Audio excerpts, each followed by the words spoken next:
नमस्कार दोस्तों, मैं हूं कुमार कुंदन और आप सभी को अपने चैनल सक्सेस मंत्रा में स्वागत करता हूं। तो ये वैदिक गणित का छठा वीडियो होने वाला है और अभी तक हम लोग 5 वीडियो में गुणा की क्रिया और वर्ग की क्रिया पूरा कर लिए हैं और मुझे ऐसा उम्मीद है कि आप लोग वो सीख भी गए होंगे बहुत ही आसानी से। अगर आप लोग पिछले वीडियो नहीं देखे हैं तो कृपया पिछले वीडियो मेरा देख लीजिए। तो मैं घन का क्रिया बताने वाला हूँ, वो आप लोगों को बहुत ही आसानी से समझ में आएगा। और जो लोग नहीं भी देखे हैं को ऐसा नहीं है कि समझ में नहीं आएगा, लेकिन ज़रा सा अगर कठिनाई होगा सीखने में, हल्का सा कठिनाई होगा। लेकिन अगर आप लोग पिछले वीडियो देख चुके हैं तब तो ये बहुत ही आसानी से आपको समझ में आ जाएगा। तो ये मेरा वैदिक गणित का फुल कोर्स चल रहा है, जिसमें मेरा ये छठा वीडियो होने वाला है।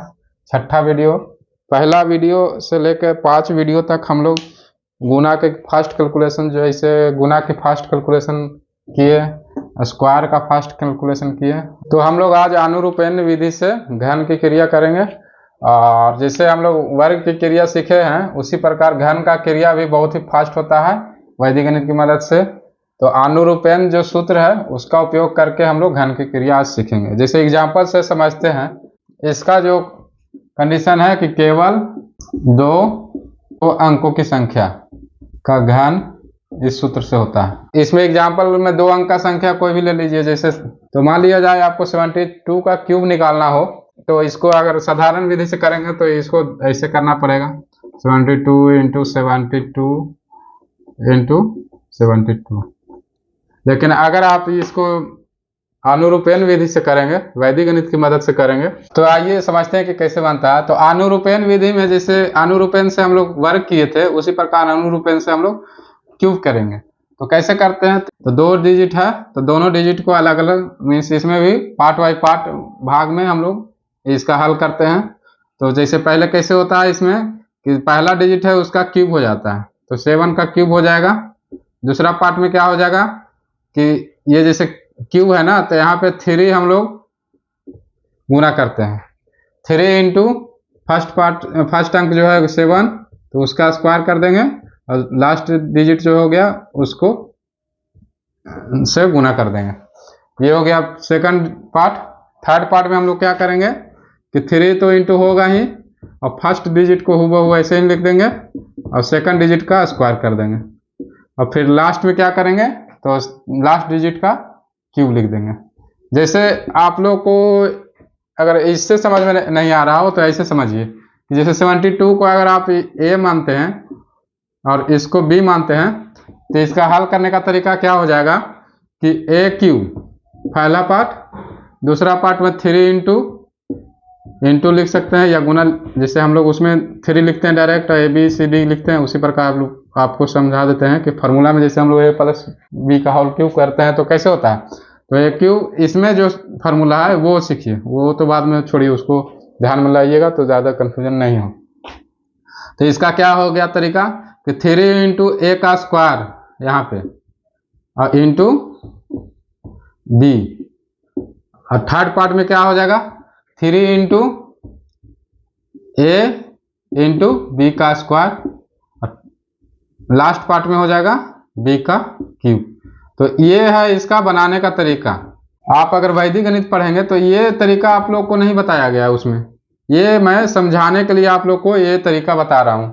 तो क्या हो गया इसका बनाने का तरीका कि पहला का क्यूब, पहला डिजिट का क्यूब, दूसरा पार्ट में हो जाएगा कि 3 इंटू फर्स्ट डिजिट का स्क्वायर इंटू सेकंड डिजिट का, इंटू सिर्फ सेकंड डिजिट हो जाएगा, और थर्ड पार्ट में हो जाएगा 3 into first digit into second digit का स्क्वायर, और फिर लास्ट पार्ट में सेकंड डिजिट का क्यूब।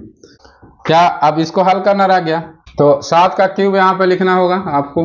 अब इसको हल करते हैं तो 7 का क्यूब क्या होता है, तो ये आप लोग को क्यूब जो है कम से कम 10 तक तो जरूर याद करना चाहिए, ताकि आगे और भी कॉम्पिटिटिव एग्जाम की तैयारी कर रहे हैं तो क्यूब का जो मान है वो कम से कम, हम लोग तो 20-30 तक याद करके रखे हुए थे, आप लोग कम से कम 10 से 15 तक तो जरूर याद करके रखना चाहिए आप लोग को। तो 7 का क्यूब कितना हो जाएगा 343। अब यहाँ पे क्या होगा 7 का स्क्वायर गुने 3 गुने 2, तो 7 7 49 होता है, 49 दूना कितना हो जाएगा 98, 98 गुना 3, तो 98 गुना 3 एक स्टेप और आप लोगों को बढ़ा देते हैं, नहीं तो शायद डायरेक्ट आंसर लिख देंगे तो समझ में नहीं आएगा। तो 7 7 49 यहाँ लिख देंगे और गुना 2। अब यहाँ देखिए तो क्या हो जाएगा, तो 7 21 और 2 का स्क्वायर 7 चको 2 का स्क्वायर कितना हो जाएगा 4, 7 21 चको कितना हो जाता है 84। ये डायरेक्ट मैं लिख दे रहा हूँ, नहीं समझ में आ रहा हो तो इसको ऐसे यहाँ पे 4 लिख दीजिए और उसके बाद इसको गुना करके देखिए 7 21 चको 84। तो ये 2 का क्यूब तो 8 है, आपको इतना भी तो नहीं ऐसा है कि 2 का क्यूब नहीं आपको आता हो। तो अब इसको हल कर लीजिए, तो 343 तो ऐसे लिख देंगे, पहले रहने देंगे, इसको गुना करेंगे तो 3 दूना 6, 6 में 49 से गुना करना है हमको, तो 6 में 54 के 4, 6 चको 24 और 5 29। तो ये हो जाएगा इसका मिडिल पार्ट में सेकंड पार्ट। अब हो गया सेकंड लास्ट पार्ट आ जाएगा, मिडिल पार्ट इसमें नहीं है, 84 है ये और उसके बाद 8। अब इसको एक जगह आंसर लिखना रहता है, तो आप लोग को पहले स्क्वायर की विधि में आप लोग सीखे ही होंगे कि स्क्वायर हम लोग का आंसर कैसे लिखते हैं। तो 8 का 8 लिख देंगे, 84 का 4 लिख देंगे, 8 इसको दे देंगे तो 94 है, 294 है, 8 जोड़ेंगे तो कितना हो जाएगा 302 हो जाएगा। तो 302 को कैसे लिखेंगे 2 लिख देंगे और 302 ऐसे लिखते हैं हम लोग, तो 2 यहाँ लिख दिए, तो 30 जो बच गया वो हासिल हो गया, तो इसको दे देंगे, यही ना होगा।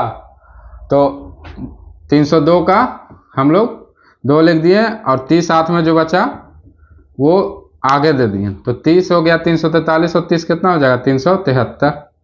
तो ये हम लोग का आंसर आ जाएगा। इतना आसानी से हो जाता है हल। आप लोग को इतना मैं समझा रहा हूँ, ये भी स्टेप आपको लग रहा होगा कि लंबा है, तो इतना लंबा नहीं करना पड़ेगा, ये 2 स्टेप आप डायरेक्ट में छोड़ देंगे और डायरेक्ट यहाँ पे आ जाएंगे। आप अगर कैलकुलेशन आप प्रैक्टिस में करते रहेंगे तो डायरेक्ट यहाँ पे आएंगे और उसके बाद डायरेक्ट आंसर लिखेंगे। और अगर साधारण विधि से भी ऐसे भी आपको करना पड़ेगा गुना, तो इसको 72 में 72 से 2 बार करना पड़ेगा, फिर जो आंसर आएगा यहाँ पे मान लीजिए जो आएगा उसमें फिर से 72 से गुना करना पड़ेगा, तो इसको भी लंबा प्रोसेस हो जाएगा आपका और यहाँ आंसर आएगा। तो इतना करने के बजाय अगर आप वैदिक गणित जानते हैं तो आप यहाँ से डायरेक्ट यहाँ आएंगे आंसर में और यहाँ से फिर डायरेक्ट यहाँ आंसर आएंगे। तो ये फर्स्ट हुआ कि ये आपको खुद डिसाइड करना पड़ेगा, लेकिन उसके लिए आपको इसको सीखना पड़ेगा और इसको प्रैक्टिस में लाना पड़ेगा। तो प्रैक्टिस में जब तक नहीं लाइएगा जब तक आपका ये कैलकुलेशन माइंड में नहीं रहेगा और फिर वहाँ पे कंफ्यूजन क्रिएट होगा, तो आपको टाइम लगेगा। तो चलिए नेक्स्ट एग्जांपल से समझते हैं। आप लोग को लग रहा हो कि हार्ड है, कुछ हार्ड नहीं है, बहुत ही सिंपल है, बहुत ही आसानी से बनता है। एक एग्जांपल और देखिए, उसके बाद आप लोग को ज़रा सा कन्फ्यूजन जो हल्का फुल्का होगा वो आप लोग का दूर हो जाएगा, और नहीं तो फिर और 1-2 एग्जाम्पल लेंगे। तो आइए दूसरा एग्जाम्पल से चलते हैं, बनाने का तरीका क्या है। तो 23 का स्क्वायर मीन्स क्यूब हम लोग कर रहे हैं ना, तो क्यूब निकालना हो तो बनाने का तरीका क्या हम बताएं इसमें कि पहला डिजिट का क्यूब करना है तो 2 का क्यूब करेंगे, फिर सेकंड पार्ट में क्या होगा कि 3 से गुना तो करना ही है, इसमें क्यूब कर रहे हैं, और 2 का स्क्वायर और गुना सेकंड डिजिट जो हो गया वो 3, ये सेकंड पार्ट हो गया। अब थर्ड पार्ट में क्या हो जाएगा कि 3 से तो गुना करना ही है, उसके बाद 2 से गुना करेंगे, ये 2 यहाँ आ गया, उसके बाद ये 3 जो लास्ट वाला उसका स्क्वायर कर देंगे, और फिर लास्ट में क्या है लास्ट डिजिट सिर्फ बच जाएगा तो उसका क्यूब कर देंगे। तो यही बनाने का तरीका है।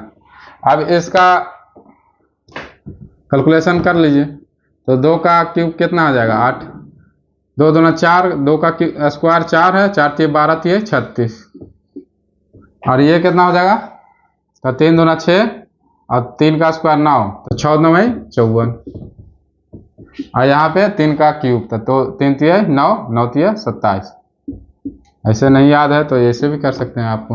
अब आंसर लिखना रह गया, आंसर तो 7 2 इसको दिए तो 56 का 6, इसको 5 दे दिए तो 41 हो गया, और इसको 4 दे दिए ये हो गया 12। तो ये हम लोग का आंसर आ जाएगा। अब इसमें तो आप लोगों को कोई कंफ्यूजन नहीं रहा होगा, हमको लग रहा है कि आप लोग को बहुत ही आसानी से समझ में आ गया होगा। तो एक एग्जांपल और ले लीजिए, 13 का आपको क्यूब निकालना हो तो कैसे निकालेंगे।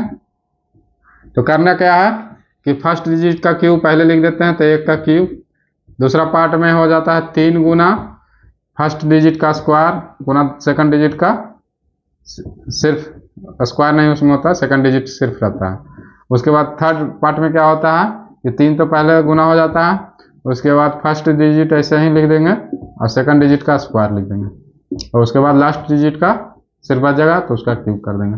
तो ये है बनाने का तरीका। तो ये 1 हो गया, ये कितना हो जाएगा, 1 का स्क्वायर 1 रह जाएगा, 3 तिया 9, ये कितना हो जाएगा, तो 3 तिया 9, 3 का स्क्वायर हो जाएगा 9, 9 1 9, 9 तिया 27, ये हो गया। और 3 का ना 3 का क्यूब कितना हो जाएगा, तो 27। तो आंसर लिख देना है बाकी। तो 7, 2 इसको दिए तो 29 का 9, 2 इसको दिए तो 11 का 1, 1 इसको दिए तो 2 हो जाएगा। तो ये है हमारा आंसर। तो कितना आसानी से हो जाता है। अब आइए आप लोग को इसको एक स्टेप छोड़ के और डायरेक्ट यहाँ आएंगे और डायरेक्ट आंसर आएगा। ये आप लोग को समझाना बाकी रह गया। मान लीजिए 73 का क्यूब निकालना हो तो कैसे करेंगे, पहला डिजिट का क्यूब करेंगे पहला पार्ट में, दूसरा पार्ट में 3 इंटू पहला डिजिट का स्क्वायर इंटू सेकंड डिजिट, और तीसरा पार्ट में 3 into first digit into second digit का स्क्वायर, फिर थर्ड पार्ट में सेकंड डिजिट का क्यूब। यही बनाने का तरीका है। अब इसको क्या करते हैं, तो 7 का क्यूब कितना हो जाएगा, 343 होता है, आप लोग को याद करना चाहिए ये सब। और इसको 7 का स्क्वायर हो जाएगा कितना, 49 में 9 से गुना करना होगा तो क्या होगा, तो 49 में 9 से 9 में 81 का 1, हाथ में 8, 9 चौको 36 और 8 कितना हो जाएगा, 44, ये हो गया। अब last part second last part आ गया, तो 3 तिया 9, 9 7 63, 63 तिया तो 3 तिया 9 और 6 तिया 18, ये हो गया 63 तिया 189 और 3 का क्यूब तो 27। आंसर अब लिखना रह गया, तो 27 को 7 लिख देंगे, 2 इसको देंगे तो कितना हो जाएगा, 191 हो जाएगा, 189 है 2 दे दिए तो 191, तो 191 कैसे लिखाता है 91 का 1 लिख देंगे, 19 जो है हाथ में वो इसको दे देंगे, तो 19 यहाँ पे देंगे हम लोग, तो 41 और 19 कितना हो जाएगा, 41 और 19 60 हो जाएगा, तो 460 हो गया यहाँ पे। तो 460 का क्या लिख देंगे 0 और 46 हाथ में रह जाएगा, तो 46 इसको दे देंगे, तो 46 हाथ वाला इसको देंगे तो कितना हो जाएगा, 43 और 46 कितना हो जाएगा, 43 और 46 जोड़ दीजिए तो 389 हो जाएगा, और यही हम लोग का आंसर आ जाएगा। तो कितना आसानी से हो गया, मीन 2 अंकों की संख्या का क्यूब निकालने के लिए हम लोग अनुरूपण विधि से किए। अब याव दूनम ताव दूनीकृत विधि से हम लोग घन की क्रिया सीखने जा रहे हैं, तो उसमें आधार विधि से किए थे, इसमें भी आधार विधि से ही करना पड़ेगा। तो आधार के नजदीक जो संख्या रहेगा उसी का इससे हल क्यूब किया जा सकता है, आधार के नजदीक हो या उपाधार के नजदीक हो। तो उपाधार विधि भी आप लोग, उपाधार वर्ड जो है वो तो आप लोग को पता ही है कि आधार क्या है या उपाधार क्या है, इसको ज्यादा डिटेल में अब नहीं पढ़ाएंगे, चूंकि पहले वाला वीडियो में आप लोग को मैं समझा चुका हूं कि आधार कौन सा संख्या को कहते हैं और उपाधार कौन सा संख्या को ले सकते हैं हम लोग। जो लोग नहीं देखे वो पिछले वीडियो में जाकर के देख लें, आधार और उपाधार को आप लोग को समझ में आ जाएगा। तो एग्जाम्पल में मान लिया जाए कि आपको मिल जाएगा 104 का क्यूब निकालना, तो कैसे निकालेंगे, तो आधार के नजदीक संख्या है तो उसको हम लोग वैदिक गणित की मदद से बहुत ही आसानी से हल कर लेंगे और बहुत ही कम समय में आंसर आता है, त्वरित आंसर आता है। तो कैसे करेंगे, तो इसका बनाने का तरीका है कि इसका सबसे पहले आधार आपको निकालना पड़ेगा। तो आधार क्या है, तो 104 है तो 100 के नजदीक है संख्या। उसके बाद विचलन निकालना पड़ेगा, तो विचलन भी आप लोग को पता है कि क्या होता है, तो विचलन इसका डिफरेंस क्या हो गया, तो 4 है, प्लस 4 है, ये लिख लीजिए। अब बनाने का तरीका क्या होता है, इसका बनाने का तरीका होता है कि सूत्र होता है एक, आप लोग सूत्र याद कर लीजिए तो अच्छा रहेगा, नहीं करिएगा तो भी अच्छा रहेगा। तो क्या होता है बनाने का तरीका कि आधार प्लस 3 गुने विचलन। बनाने का तरीका होता है कि आधार प्लस 3 गुने विचलन, ये हो गया मेरा फर्स्ट पार्ट। सेकंड पार्ट में क्या हो जाएगा कि 3 गुने विचलन का स्क्वायर, और लास्ट पार्ट में विचलन का क्यूब।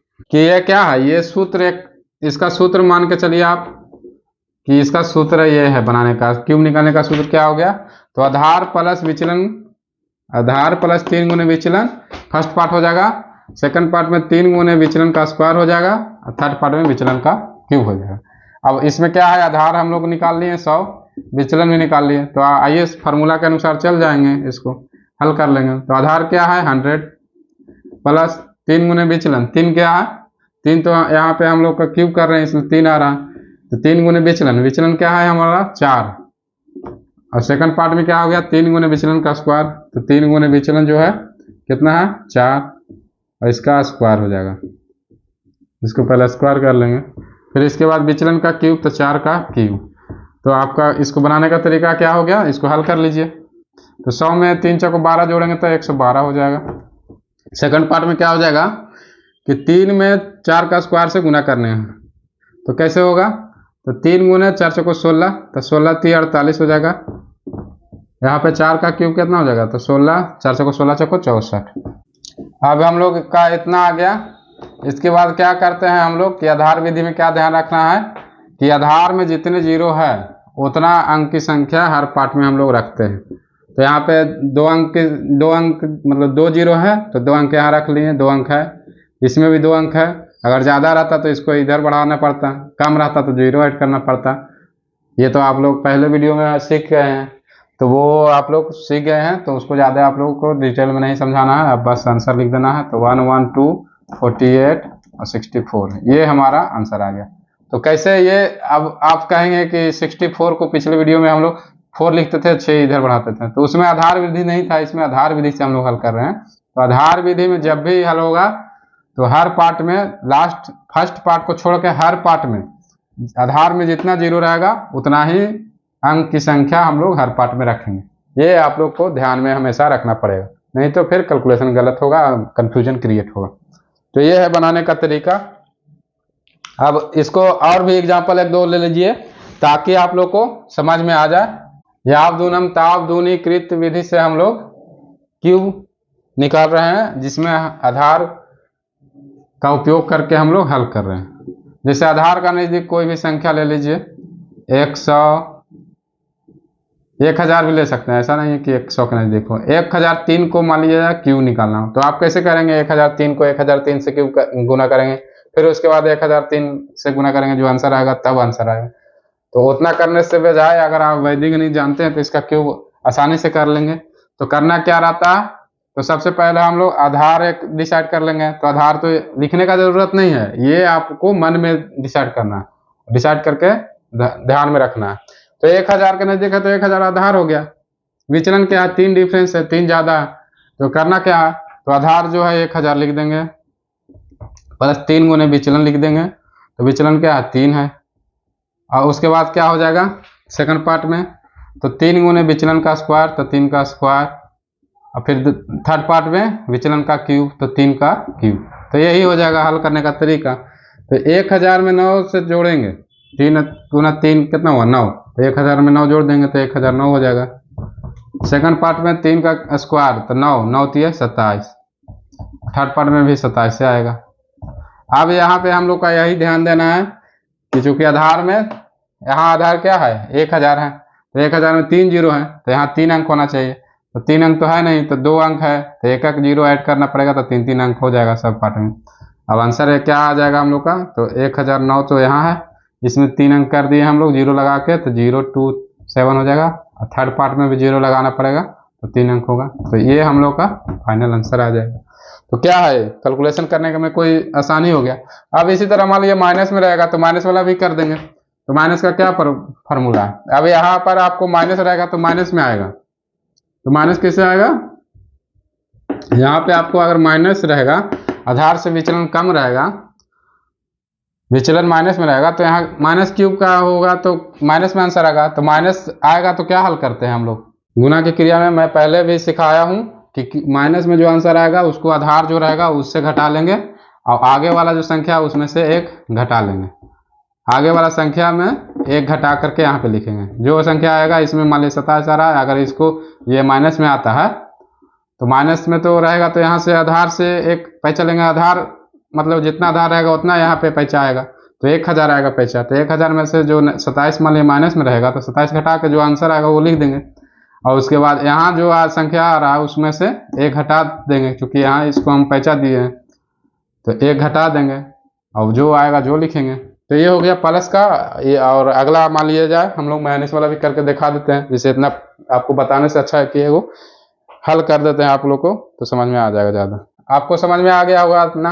अब इसमें मान लिया कि यहाँ पे प्लस में है तो माइनस वाला भी इसी प्रकार होगा। तो माइनस वाला एक एग्जाम्पल ले लेते हैं। तो आप लोग का जो इतना समझाए हैं ना, वो समझाने से कोई फायदा हमको लगता नहीं हुआ होगा, कुछ कुछ लोगों का कन्फ्यूजन रह गया होगा। तो माइनस वाला एक ले ही लेते हैं एग्जाम्पल, और एग्जाम्पल के तौर पे समझते हैं। जैसे यही संख्या को हम ले लेते हैं, मान लीजिए 1003 लिए थे ना इससे पहले, तो उससे के बाद हम लोग 997 ले लेते हैं। तो इसको क्यों निकालना रहेगा, तो कैसे आप करिएगा। तो आधार पहले मान लीजिए, आधार क्या हो जाएगा, लिखने का जरूरत नहीं है। आधार इसका 1000 हो जाएगा, डिफरेंस क्या हो जाएगा -3।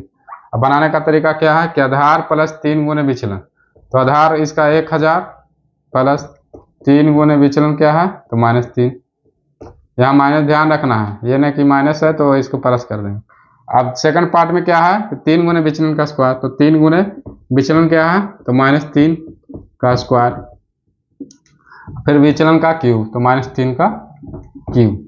अब इसको हल करिए तो क्या आंसर आएगा, तो 1000 प्लस 3 गुने 3 होगा, तो -3 है, तो 3 3 9 हो गया, माइनस है तो माइनस यहाँ पे आएगा, तो -9 हो जाएगा। इतना तो आप लोग को बेसिक समझ में नहीं आ रहा होगा, समझने ज़्यादा समझाने का जरूरत नहीं। अब इसको हल करते हैं, तो 3 का स्क्वायर हो गया, माइनस माइनस प्लस हो गया, तो 9 हो गया। तो यहाँ तो माइनस का रह गया या नहीं, तो 9 3 27 हो गया, तो ये प्लस में ही रह जाएगा। यहाँ पे देखिए 3 3 9 3 27, लेकिन माइनस माइनस प्लस, अब फिर से माइनस आया तो -27 रह जाएगा। तो ये आप लोग को समझ में इतना तो आ ही रहा होगा। अब इसको हल करेंगे तो कितना आंसर आएगा, तो 1000 में 9 घटाइए तो कितना आ जाएगा, 991। ये हो गया फर्स्ट पार्ट। सेकंड पार्ट तो है, तो इसको पहले अभी रहने देते हैं, क्योंकि इसको आप अभी 27 रहने देते हैं। यहाँ पे -27 आ रहा, तो कैसे करेंगे, तो इसको हम माइनस से प्लस लाने के लिए यहाँ से एक पैसा देंगे इसको। तो एक पैसा दिए मतलब जो बेस है उतना पैसा हम लोग देते हैं, तो 1000 दिए पैसा। अब 1000 में 27 घटाना है, तो हम लोग निखलम नवस्ता सचरमम दस्ता से जो हम लोग घटाने का क्रिया सीखे हैं, उससे इसको घटा लेंगे तो आसानी से आंसर आ जाएगा। तो क्या है, सभी 9 से अंतिम 10 थे, तो अंतिम 10 से घट जाएगा, तो 10 में से 7 गया, क्या हो जाएगा 3, बाकी 9 में से 2 गया 7, आगे 9। ये आंसर आ गया। अब यहाँ से तो ये लास्ट डिजिट हम लोग का हो गया पूरा 3 अंक का। आधार भी 3 अंक है और यहाँ भी 3 अंक है, आधार में भी 3 जीरो है, यहाँ भी 3 अंक आ गया। लास्ट का हम लोग को आ गया कंप्लीट। अब इसको से 1 दिए तब ना 1000 यहाँ पर गया, तो ये हो जाएगा 26। अब और इसको मिटा देते हैं, एरो वाला आप लोग को शायद नजर नहीं आ रहा हो। ये तो 26 हो गया, लेकिन ये कितना 2 अंक का डिजिट है, तो इसमें एक जीरो और ऐड करेंगे तब ना 3 अंक हो गया।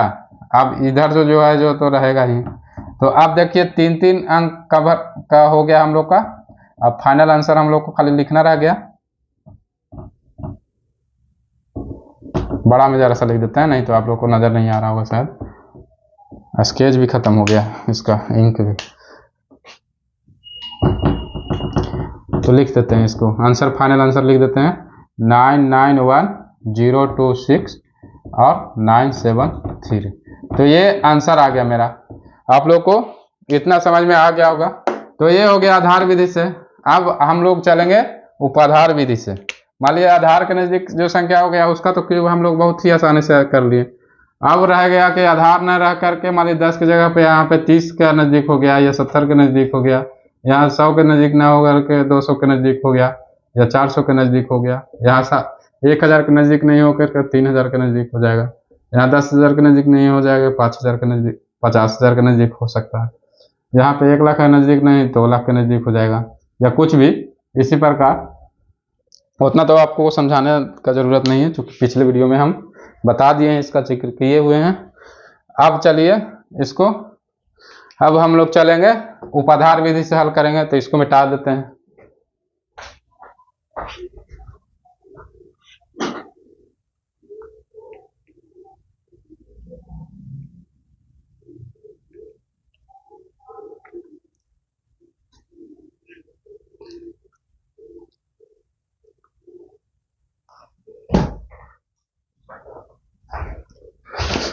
तो उपाधार विधि से एक दो एग्जाम्पल ले लेते हैं।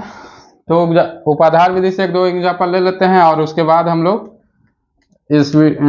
के बाद अगला दूसरा फार्मूला से जो बचा हुआ जो कोई भी संख्या मान लीजिए आपको मिल जाए क्यूब करने के लिए, तो उसमें ये सब फार्मूला जहाँ पे नहीं लग रहा है वहाँ पे दूसरा फार्मूला का यूज करेंगे और उससे क्यूब निकालेंगे, तो वो भी पढ़ेंगे। तो उसको अभी छोड़ते हैं, पहले इसको उपाधार विधि अब जरा सा हल कर लेते हैं एक दो एग्जाम्पल का, नहीं तो फिर आप लोग का जो कन्फ्यूजन है वो रह जाएगा। उपाधार विधि को बनाने के लिए कैसे बनता है वो सीख लेते हैं। तो चलिए उपाधार विधि, उपाधार तो आप लोग को समझ में आ गया होगा कि उपाधार कैसे बनता है। तो उपाधार कैसे बनता है ये पहले एक बार और आप लोग को शायद पिछले वीडियो जो नहीं देखे हैं उनको मैं समझा देता हूँ कि उपाधार कैसे बनता है। उपाधार इक्वल टू आप लिख सकते हैं कि आधार गुणज। गुणज मीन्स क्या, कोई भी संख्या हो सकता है, यहाँ पे एक हो जाएगा तो हो जाएगा या चार हो जाएगा। कैसे हो जाएगा, जैसे देखिए उपाधार मान लिया जाएगा आपको कि 700 के नज़दीक 7000 आपका 7000 के नज़दीक कोई संख्या हो गया, तो इसमें क्या हो गया 7000 कैसे बना है, तो 1000 गुने 7 से बना है 7000, तो 1000 हम लोग का बेस आ गया। ये जो संख्या आया उसी को गुणज हम लोग मान रहे हैं, या तो आप इसको शायद सीधा सीधी संख्या भी मान सकते हैं। तो ये संख्या को जो ये संख्या आ रहा है इसका रोल बहुत अहम हो जाता है, उसका उपयोग हम लोग करते हैं इस विधि में, तो उसको ध्यान में रख के उसी का हल किया जाता है। तो चलिए बनाने का जो तरीका है वो सीखते हैं कैसे होता है।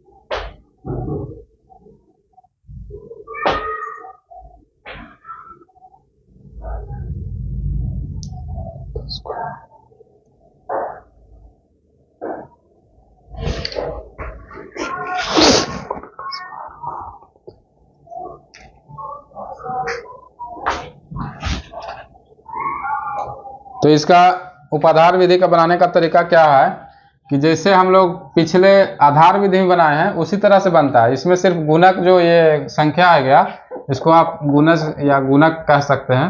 जो गुणक जो संख्या आ रहा है इसका रोल हो जाता है अहम, उसको ध्यान रखना है खाली। तो पहले बनाए हैं हम लोग, कैसे बनाए हैं कि आधार जोड़ 3 गुने विचलन, यही ना किए थे। सेकंड पार्ट में क्या किए थे कि 3 गुने विचलन का स्क्वायर, यही ना किए थे। थर्ड पार्ट में विचलन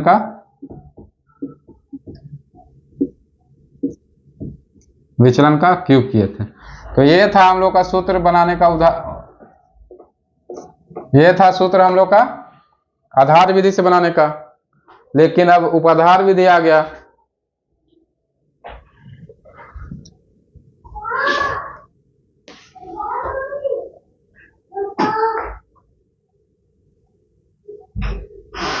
क्या, चलो बाहर जाओ खेलो, आ रहे हैं तुरंत।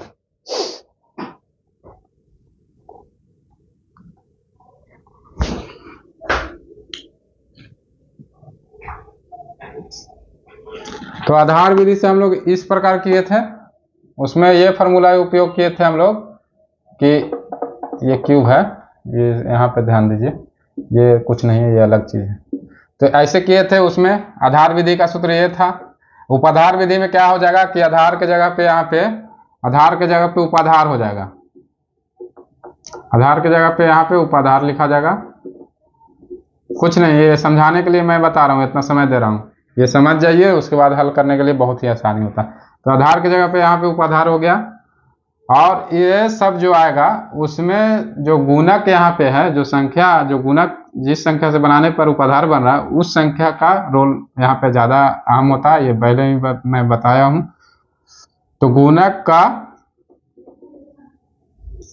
स्क्वायर इसमें गुना हो जाता है, और यहाँ पे सिर्फ गुणक से गुना होगा, इंटू गुणक, यहाँ पे गुणक, और इसमें कुछ नहीं रहता है।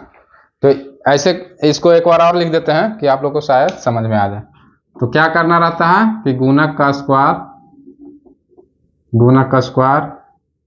इंटू उपाधार प्लस 3 गुने विचलन, फिर गुणक आ जाएगा यहाँ पे, इसका ध्यान रखना है, इंटू 3 गुने विचलन का स्क्वायर, यहाँ पे आप ऐसे इंटू भी लिख सकते हैं, और फिर थर्ड पार्ट में सिर्फ विचलन का क्यूब। तो ये हो गया हम लोग का सूत्र। उपाधार विधि का उपयोग करके हम लोग उपाधार के नजदीक का जो संख्या है उसका क्यूब निकालना सीख रहे हैं। तो उसमें फार्मूला क्या हो गया, उसका जो सूत्र हो गया ये हो गया, इसको ध्यान रखना। तो ये कैसे बना, तो इससे पहले वाला जो आधार विधि से है उसमें सिर्फ एक जो गुना का अलग से जो गुणज आ रहा, गुणक आ रहा, वो एक आ गया, इसी के चलते आप लोग को जरा सा यहाँ पे बढ़ाना पड़ेगा, ये जो रूल है। तो पहले वाला सब वही है, पिछले वाला भी सब वही है, यहाँ पे आधार की जगह उपाधार आ रहा है, और बाकी वही रूल है, सिर्फ गुणक जो है वो आ रहा है यहाँ पे। तो आइए एग्जाम्पल से समझते हैं, और इसको आप लोग प्रैक्टिस करिएगा तो आप लोग को समझ में ज़्यादा आ जाएगा आसानी से। कोई भी संख्या लीजिए, जैसे आपको मान लिया जाए कि आपको 303 लिख देंगे तो आप लोग का कन्फ्यूजन रह जाएगा। 304 का क्यूब निकालना हो तो आप साधारण विधि से आपको लंबा पड़ेगा। मीन्स आप अगर वैदिक गणित जानते हो तो आपको इस विधि से उपयोग करके बहुत ही आसानी से हल हो जाएगा। तो क्या करना रहता है, तो इसका उपाधार एक डिसाइड करेंगे, तो डिसाइड करना है, यहाँ पे लिख दीजिए तो आप लोग को ज़्यादा अच्छा से समझ में आएगा, लिखना जरूरी नहीं है, माइंड में रखना है। तो इसमें आधार क्या, उपाधार क्या हो जाएगा, उपाधार क्या हो जाएगा इसका 300। अब इसमें कैसे बना है, 300 कैसे बना है, तो आधार कितना है 100 इंटू 3, ये क्या हो गया गुणक, गुणक संख्या यही ना है, और एक रह गया आपका निकालना विचलन। तो विचलन कितना है, तो 4 ज़्यादा, तो +4 हो गया इसका विचलन। तो आप इसको हल कैसे करेंगे, तो हल करने का तरीका सिर्फ वही है, क्या है कि जो पहले वाला आधार विधि से किए उसी प्रकार ये भी होता है, सिर्फ गुणक जो एक्स्ट्रा जो आ रहा है 3, उसका उपयोग यहाँ पे एक्स्ट्रा होगा। तो कैसे होगा, तो आइए बनाते हैं। पहले लिखते हैं गुणक का स्क्वायर। तो गुणक क्या आ रहा है, 300 है, 100 में 3 से गुणा करने पर 300 बना, तो गुणक का स्क्वायर मीन्स 3 का स्क्वायर यहाँ पे आ गया। फिर उपाधार क्या है 300 प्लस डिफरेंस जो है, जो डिफरेंस है उसमें 3 से गुना करना पड़ेगा, चूंकि क्यूब निकाल रहे हैं तो 3 गुना विचलन, तो विचलन क्या हो गया 4, प्लस लिखने का जरूरत नहीं है। ये हो गया फर्स्ट पार्ट। सेकंड पार्ट में क्या हो गया कि गुणक, तो गुणक क्या है 300 में गुणक क्या है 3 गुणक है, गुणे 3 गुणे 3 कहाँ से आ रहा है, एक और जो ये क्यूब निकाल रहे हैं उसके लिए 3 आ रहा है, और उसके बाद विचलन का स्क्वायर, तो विचलन कितना है 4, तो 4 का स्क्वायर। उसके बाद लास्ट डिजिट क्या हो जाएगा लास्ट पार्ट, तो लास्ट पार्ट में हम लोग का जो विचलन है उसका क्यूब, तो विचलन कितना है 4 का क्यूब। ये है बनाने का तरीका। तो ये हो गया, हम लोग फार्मूला के अनुसार इसको लिख दिए। अब इसको सिर्फ हल करना रह गया हम लोग को, क्या करना है तो हल कर लीजिए। तो 3 का स्क्वायर पहले हो गया 9, इसको लिख दिए यहाँ पे। 300 में जोड़ना है 4 3 12, तो 312 हो जाएगा। सेकंड पार्ट में 3 3 9 और गुना 4 का स्क्वायर 16, तो 16 9 144। और थर्ड पार्ट में 4 का क्यूब 64, 4 चौको 16 चौको 64। तो ये हो गया। अब एक स्टेप और इसको गुना करिए लेते हैं, तो कितना हो जाएगा 9 दूना 18, 9 दूना 18 के 8, 9 1 9 और 1 10 का 0 हाथ में 1, 9 3 27 और 1 28। तो ये हो गया फर्स्ट पार्ट।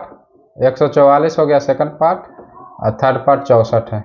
अब इसमें देखिए 100 में 2 जीरो है, बेस में 2 जीरो है, और यहाँ पे अंक आ रहा है, इसमें तो 2 है, इसमें 3 अंक आ रहा है। तो करना क्या है कि एक अंक जो है एक्स्ट्रा लास्ट से हम लोग 2 अंक रख लेंगे, एक्स्ट्रा जो है जो हासिल में इधर आ जाएगा।